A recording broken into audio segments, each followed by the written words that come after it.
आज की वीडियो में हम डिस्कस करने वाले हैं कि डाबर इतनी फेमस कैसे हो गई।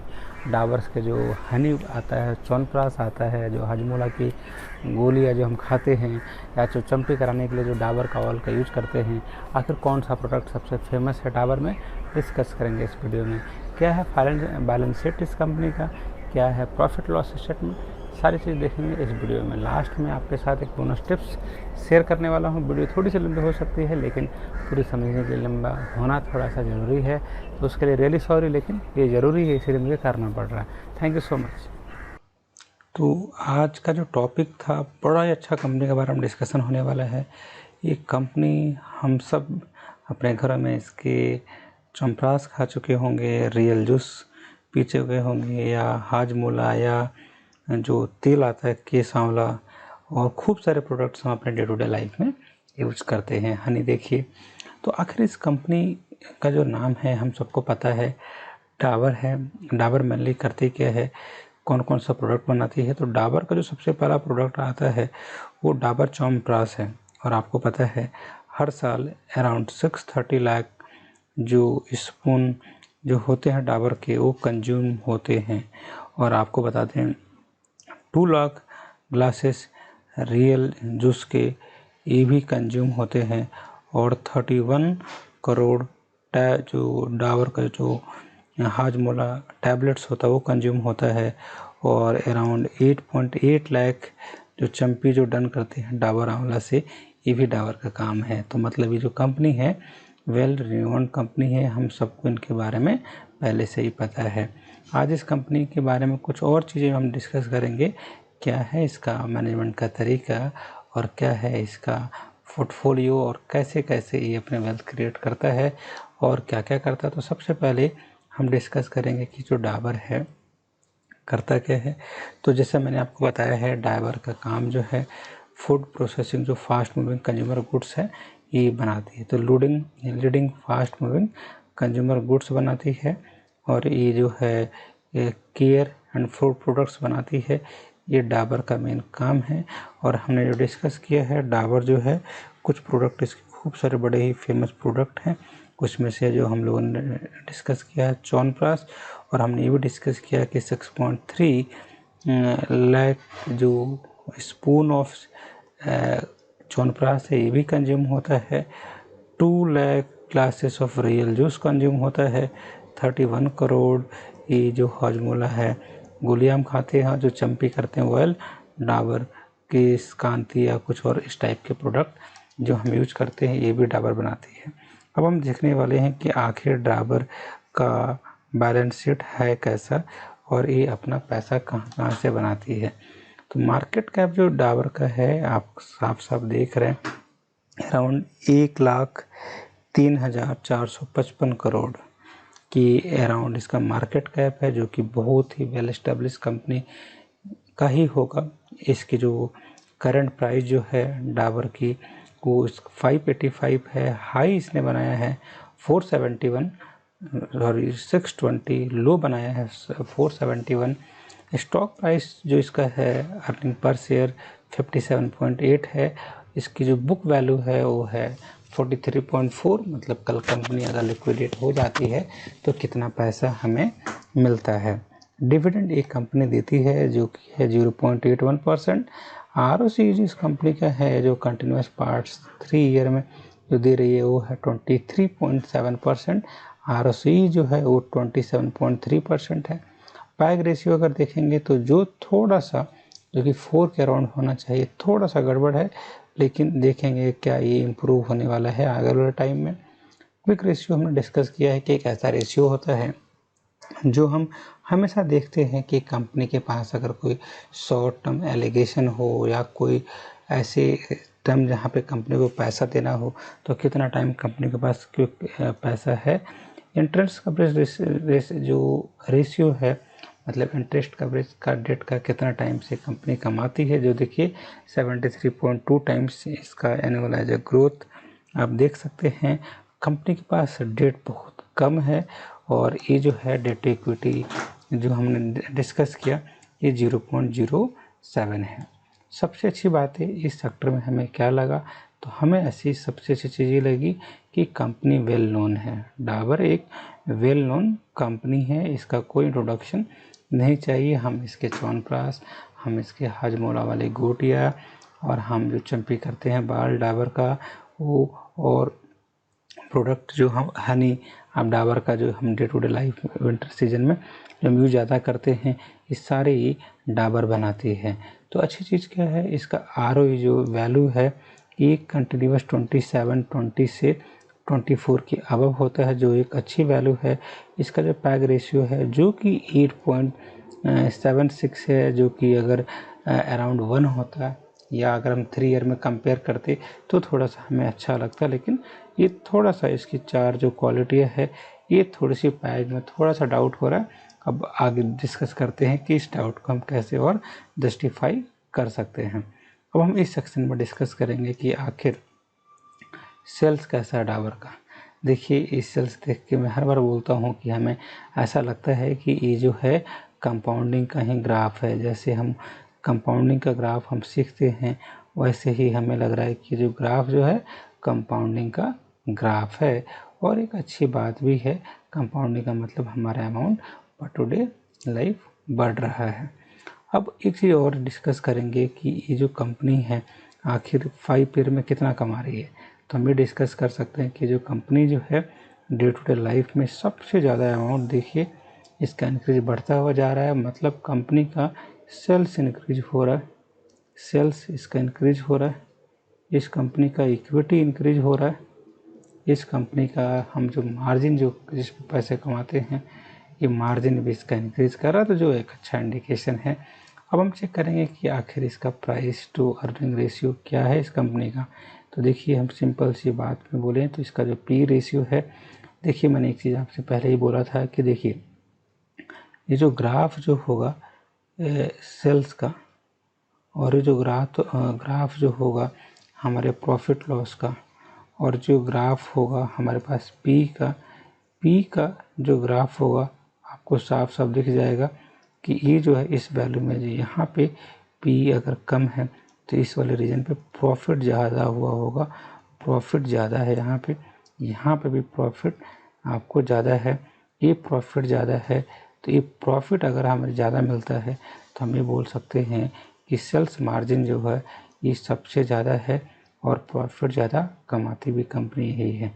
चलिए, तो हम ये बोल सकते हैं कि 3 ईयर में जो कंपनी जो है ये इसका, अगर इसका पी रेशियो देखें 3 साल में और कौन कौन से ईयर है जहाँ पे प्रॉफिटेबल ज़्यादा है, तो मैं सर्कल करने वाला हूँ। अभी कमेंट सेक्शन में ईयर ज़रूर लिखिएगा। ये जो ईयर है इसमें कंपनियों का ज़्यादा बेहतर पीरियड रहा होगा और यहाँ पे प्रॉफिट सबसे ज़्यादा हमें मिला भी। इसके अलावा जो अगर हम बात करें कंपनी का, अगर हम 1 ईयर की बात करें तो 1 ईयर में भी हम देखेंगे और डिस्कस करेंगे कि आखिर 1 ईयर में क्या है। सबसे जो बेस्ट टाइम पीरियड रहा 1 ईयर में, ये देखिए मार्च, ये जो है तो मतलब हम ये देख रहे हैं कि साल में 2-3 साल बाद ये अच्छा मतलब इनका पी रेशियो जाता है, जो कि क्वार्टरली रिजल्ट जैसे हम डिस्कस करते हैं उन पे ये डिपेंड करता है। अब हम डिस्कस करने वाले हैं कि आखिर इस कंपनी के पास वो प्लस पॉइंट क्या है जो बाकी सब कंपनियों के पास नहीं है। इसके पहले मैं आपको बता दूं कि एजुकेशनल पर्पज़ से वीडियो बनाया जा रहा है, कोई भी रिकमेंडेशन किसी भी कंपनी का नहीं है। आप पहले देखिए, आपके जो क्वेश्चंस हैं वो आप पूछिए, फिर आप अपने अकॉर्डिंग इस पे पूछिए कि वेदर हम इस पे पैसे इन्वेस्ट कर सकते हैं कि नहीं कर सकते हैं। तो कंपनी जो है डेट फ्री है, तो कर्ज नहीं है। इसके बाद गुड ROE है, इसका जो ROE जो है 25% है, तो एक डेट फ्री है, ROE 25% है। इसके पास हेल्दी डिविडेंड है जो कि अराउंड 40% है, 40% इसका डिविडेंड yield देती है। ये जो कंपनी जो है इसका आप एक सर्कल देख रहे हैं कि ये तीनों ही पॉइंट इसके लिए बिल्कुल अच्छा है। तो अभी हम क्या बोल सकते हैं कि एंट्री लेने के लिए है कि नहीं है। तो जैसे मैंने बताया ये रिकमेंडेशन नहीं है, लेकिन हाँ अगर कोई एंट्री करेगा तो उसको हो सकता है कि ज़्यादा प्राइस पे करना पड़े।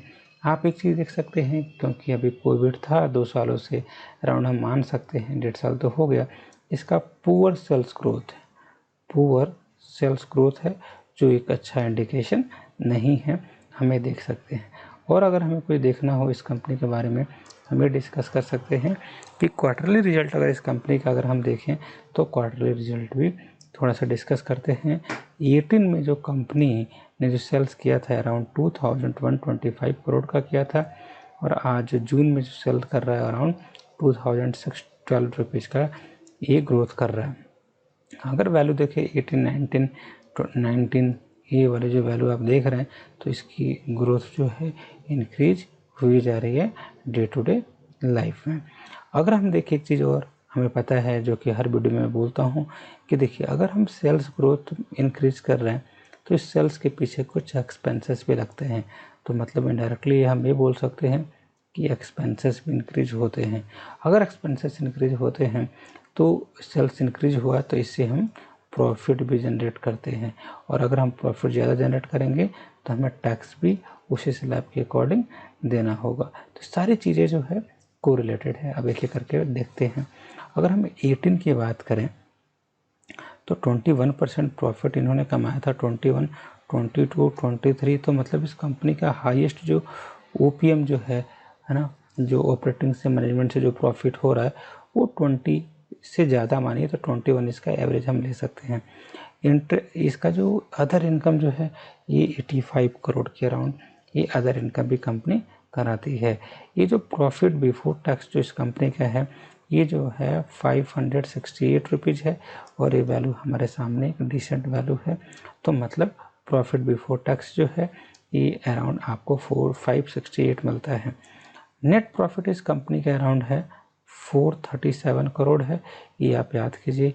ईपीएस इस कंपनी का आपके सामने है 2.47, 2.05, 2.28, ये आप याद रखिए।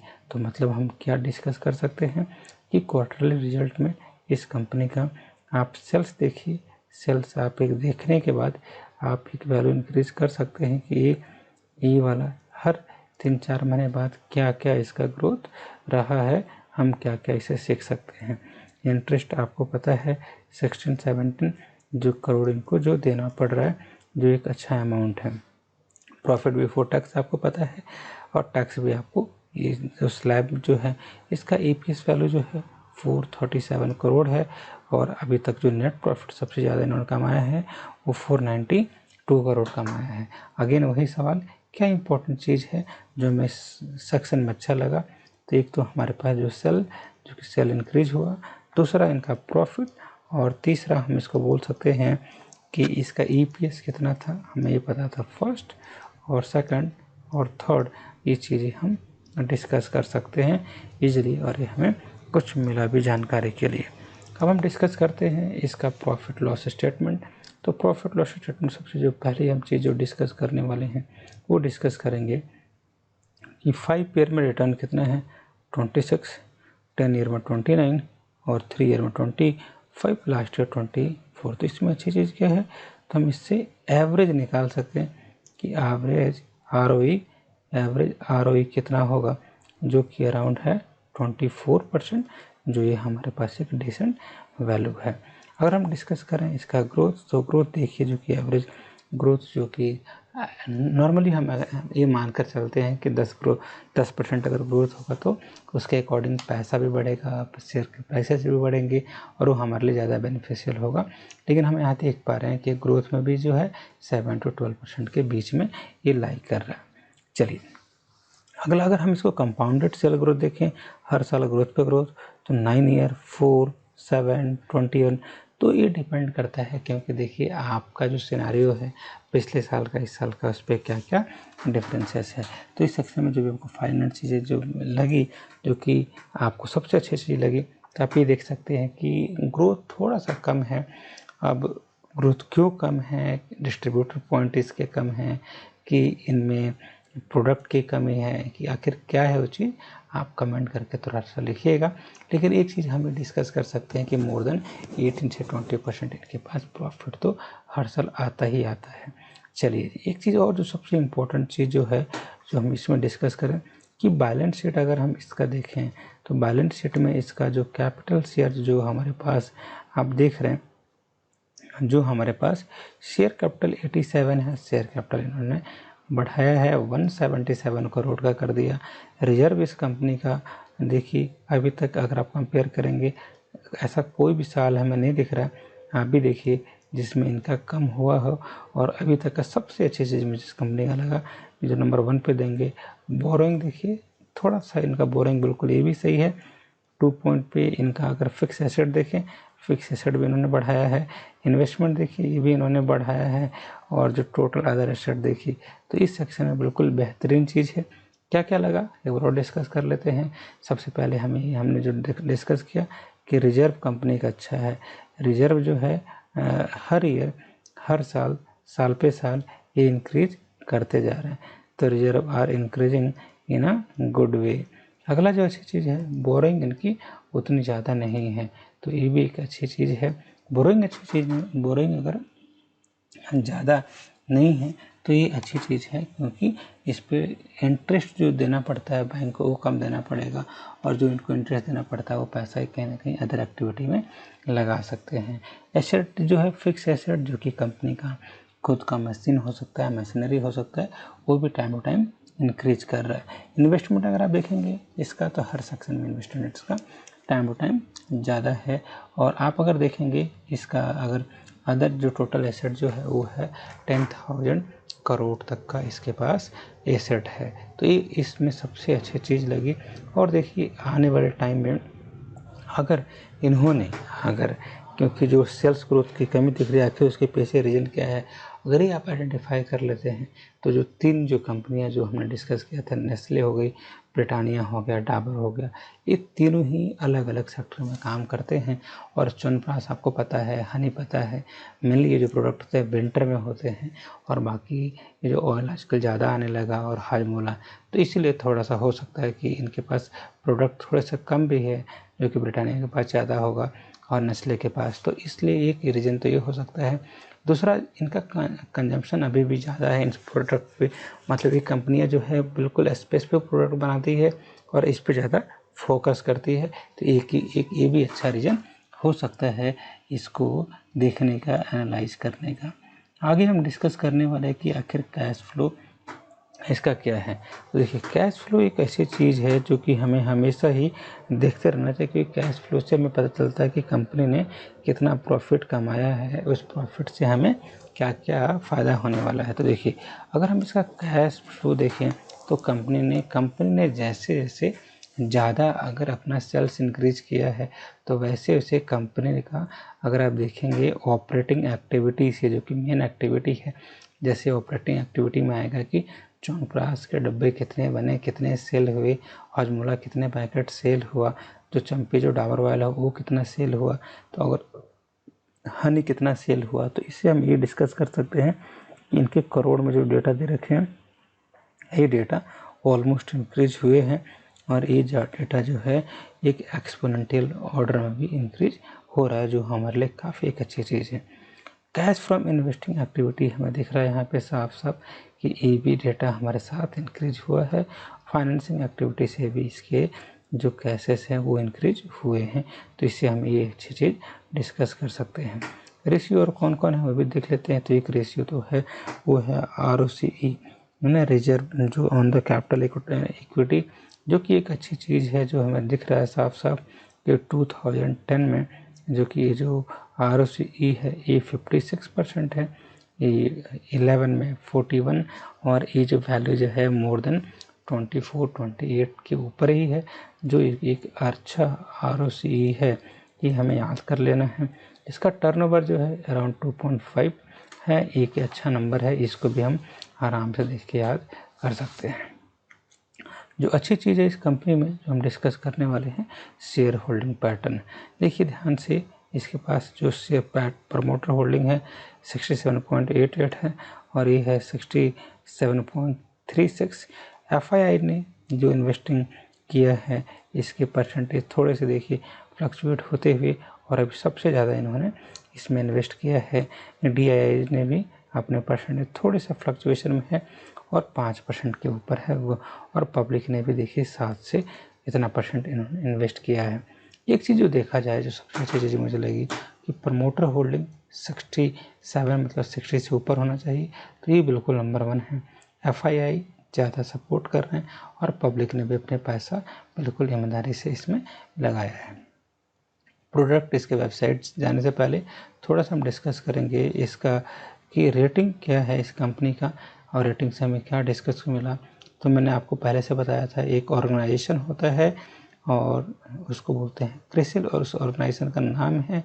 तो होता क्या है, एक चीज़ आपको मैं आज समझाई थोड़ा सा। एक चीज़ होता है बॉन्ड, तो बहुत लोगों को पता नहीं होता कि बॉन्ड क्या होता है। तो जैसे मान लीजिए कि आप कोई पर्सन ए हैं, यहाँ पे पर्सन बी जो है बैंक है, और थर्ड में जो है आपके पास MNC कंपनियाँ हैं या कुछ अच्छी कंपनियाँ हैं। तो मतलब कि पैसा आदमी बैंक को देता है, वो सेविंग के फॉर्म में देगा, वो अलग अलग अपनी जो जितने भी इन्वेस्टमेंट यहाँ पे है ये जमा करा देते हैं, जिनको थोड़ी सी अवेयरनेस कम होती है। बैंक इनको अगर 5% का इंटरेस्ट देता है, 3% अपने पास रखता है, और 10 से 11%, 12%, 13% पे MNC को देता है, और पैसा ऐसे ही बैंक कमाता है। लेकिन एक तरीका और है जिससे क्या है, बैंक अपना इंटरेस्ट बैंक जो है मतलब कि MNC कंपनी कम रेट में भी लोन ले सकती है, उसको बोलते हैं बॉन्ड। तो बैंक उसमें एलिमिनेट हो जाता है, और डायरेक्टली क्या होगा कि आदमी ये जो है डायरेक्टली कहाँ पहुँच जाएगा, जो टॉप की जो कंपनी है मतलब MNC, और इसका क्या करेगा, बॉन्ड ले लेगा। तो अब ये जो बॉन्ड पब्लिक में ऑफ़र होता है तो लोग इसको पैसे डायरेक्ट देते हैं, और ये इसको 9% 10% का इंटरेस्ट पे कर सकते हैं। बॉन्ड क्या होता है, कैसे काम करता है, इस वीडियो मैं बनाने वाला हूँ, आप उसको ज़रूर देखिएगा। अभी हम डिस्कस कर रहे हैं क्योंकि अब ये बॉन्ड तो इसको बोलते हैं। तो ये क्रिसिल ऐसा ऑर्गेनाइजेशन है जो डिस्कस करता है, जो रेटिंग देता है कि जो कंपनियां जो लेती हैं वो कितना स्टेबल है। तो मैंने आपको बताया था ब्रिटानिया, नेस्ले, और आज जो डाबर का भी डिस्कस हो रहा है, तो सबको ये कैटेगरी में स्टेबिलिटी मिली हुई है। मतलब ये कंपनियां इतनी वेल नोन है कि आप इनके ये जल्दी फ्रॉड नहीं कर सकते, इनका नेम फेम ज़्यादा मार्केट में है। और इसीलिए जब भी हम अगर क्रिसिल से अपना अप टू डेट चेक करें कि वेदर ये कंपनी स्टेबल है कि नहीं स्टेबल है, तो आप क्रिसिल से एक बार ये ज़रूर चेकिए कि कितनी स्टेबल है, कितनी इसके पास A+ रेटिंग है, कितनी स्टेबल है, कितनी रीअफर्म्ड है। तो ये चीज़ें आप बिल्कुल देखा कीजिए, जो कि बहुत इम्पोर्टेंट चीज़ है, और एक इम्पोर्टेंट चीज़ हमें देखनी भी चाहिए। अब हम डिस्कस करते हैं कि ये क्या है वो चीज़। अब हम चलते हैं इसके कंपनी के नॉर्मल वेबसाइट पे, जो कि हमने जो साफ साफ देखा है कि इस कंपनी में जो सबसे बड़ी चीज़ देखिए, इन्होंने बोलते भी हैं कि इनको खुद ये बात पता भी है कि सबसे ज़्यादा जो प्रोडक्ट इनका देखिए लिखा है ना यहाँ पे कि choose only the world number 1 Honey brand 100% complement. ये कुछ दिखाया इन्होंने कि ये कुछ डिस्ट्रीब्यूट कर रहे हैं, और ensuring uninterrupted supply of the essential goods during this COVID committing to. देखिए 4 जो 5 जो इनके अच्छे ब्रांड जो हैं, ये भी इनके आजकल सैनिटाइज़र वगैरह जो थे, और इनके हैंड वॉश वगैरह भी आ रहे हैं। तो ये जो चीज़ जो है डाबर में ही खासियत है। डाबर में अगर हम इन्वेस्टर सेक्टर में इसमें जाएंगे तो इसके रिजल्ट क्या हैं, शेयर प्राइस क्या है, शेयर ग्राफ क्या है, शेयर सीज क्या है, इन्वेस्टमेंट कैलकुलेटर क्या है, ये कुछ इन्होंने ऑलरेडी प्रेजेंट कर चुके हैं।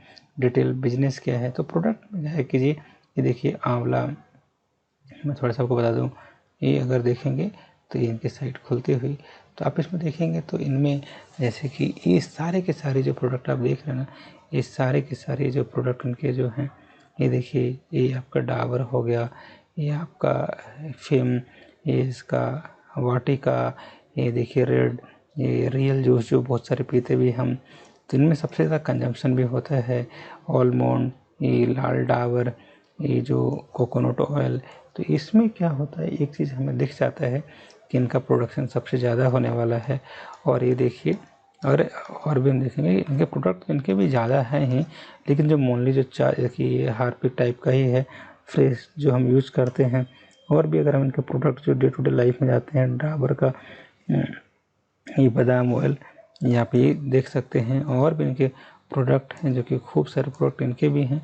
ये भी एक अच्छी देखिए डाबर का ये शायद मधु, तो अलग अलग प्रोडक्ट एक कंपनी बनाती है जो एक अच्छी चीज़ है, और इसके लिए हम कंपनी को अप्रिशिएट तो क्या करें। लेकिन हाँ, इनके प्रोडक्ट तो इनके भी अच्छे खासे हैं, लेकिन उसमें 4 प्रोडक्ट जो कि ये वाला जो चंपी करने के लिए रियल जूस हो गया, ये वाला हो गया, और हम अगर देखेंगे जो चीज़ हमें दिख जाए, हाजमोला हमें नहीं दिख रहा है, वो सब नीचे आएगा।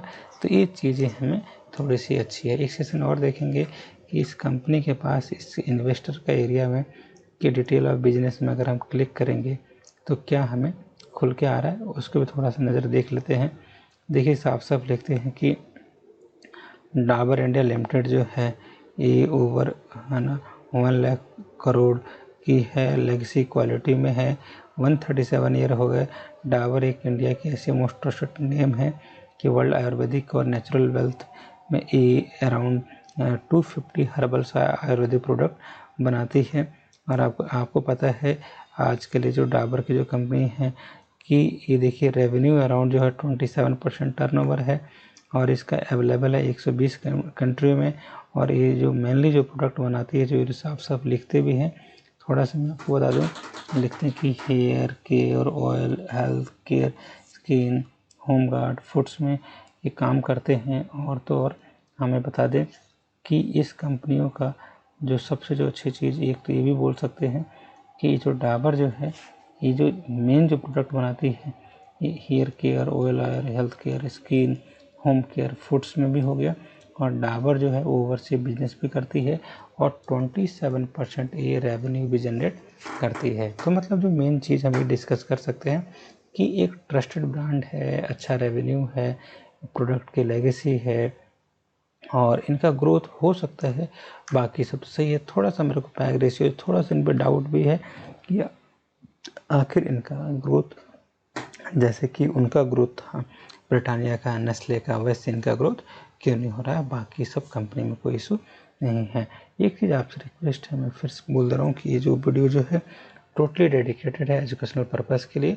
जो भी आपके सुझाव हो, कमेंट हो, ज़रूर आप लिखिएगा। आप चाहते हैं किसी नए टॉपिक पे जो आपका पोर्टफोलियो में जो स्टॉक है, अगर आप उसका एनालिसिस करवाना चाहते हैं, जो सबसे ज़्यादा कमेंट में होगा उसका मैं एनालिसिस भी करूँगा। तो इसमें जो डाबर के जो सबसे अच्छा प्रोडक्ट है जो आपको यूज़ करते होंगे वो ज़रूर लिखिएगा, कमेंट में देखूंगा, और मैंने तो मेरी टीम उस कमेंट का रिप्लाई करेगी। मिलते हैं एक नए कंटेंट के साथ, एक नए स्टॉक्स के साथ। तो इस सीरीज में आगे बढ़ना, और खूब सारी स्टॉक्स अभी आने वाली है। So thank you so much. Bonus point ये है कि जब कभी भी अगर हम FMCG कंपनी के बारे में डिस्कस करते हैं तो हमें देखना है कि उसका ऑल ओवर इंडिया में कितना डिस्ट्रीब्यूशन पॉइंट है, कितना वो सेल्स करती है, वो जो प्रॉफिट कमाती है सेल्स मार्जिन से कमाती है, वॉल्यूम मार्जिन से कमाती है। आज के लिए इतना ही। और अगर आप नए हैं चैनल को सब्सक्राइब कीजिए, लाइक कीजिए, कमेंट कीजिए, पुराने हैं नोटिफिकेशन बेल को ऑन कीजिए। आप अपने सिबलिंग रिलेटिव्स को भी इसको शेयर कर सकते हैं ताकि हमारा इंडिया फाइनेंशियल इंडिपेंडेंट हो जाए। Thank you so much. Stay blessed, take care, bye bye.